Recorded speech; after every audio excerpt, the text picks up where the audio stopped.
ஒரு கதை சொல்லட்டுமா ஃப்ரெண்ட்ஸ்? எறும்புகளும் வெட்டுக்கிளியும். அது ஒரு அழகான கோடை காலம். அந்த கோடை காலத்துல எறும்புகளும் வெட்டுக்கிளியும் ஒரே பகுதியில வாழ்ந்துகிட்டு இருந்துங்க.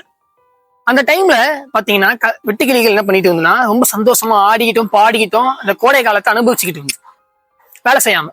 அதே நேரம் எறும்புங்க பாத்தீங்கன்னா அடுத்த வரக்கூடிய காலத்துக்கு தேவையான உணவுகளையும் தானியங்களையும் சேகரிச்சு வச்சுக்கிட்டு இருந்துங்க.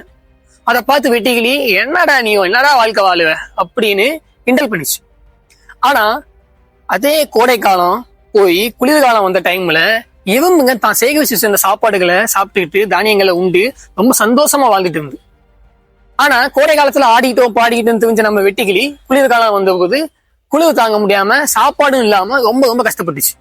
ஸோ அது நேரா போய் எறும்புங்கள்ட்ட சாப்பாடு எதுவும் கிடைக்குமான்னு கேட்ட போது எறும்புங்க என்ன சொல்லிச்சுன்னா, நீ தான் கோடை காலத்துல ரொம்ப சந்தோஷமா ஆடிக்கிட்டோம் பாடிக்கிட்டு இருந்துச்சியே, அப்படியே இப்போ இது குளிர்காலத்துலயும் அப்படியே சொல்லிட்டு சாப்பாடும் கொடுக்கல ஒன்றும் கொடுக்கல.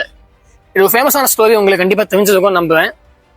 இதுல இருந்து நம்ம கான்செப்டா நம்ம வாழ்க்கையோட கான்செப்டா என்ன எடுத்துக்கலாம் அப்படின்னா, எப்பவுமே ஒரு விஷயத்த அதுக்குன்னு உள்ள டைம்ல பண்ணணுங்க.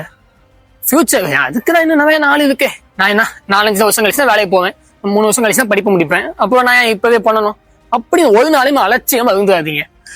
எல்லாத்துக்கும் ஒரு டைம் உண்டுங்க. ஸோ அந்த டைம்ல அதாவது பெர்ஃபெக்டா பண்ண வேண்டிய நேரத்துல பண்ணுங்க. அப்புறம் பாருங்க ஃபியூச்சர் வந்து பக்காவா பிளான் பண்ணி நடக்கும். இதே போல இன்ஸ்பைரிங்கான கண்டென்ட்ஸ் பார்க்க நம்ம பேஜை ஃபாலோ பண்ணி சப்போர்ட் பண்ணுங்க. இன்னும் இன்ஸ்பைரிங்கான ஸ்டோரியில பார்க்கலாம். அது வரைக்கும் தேங்க்யூ.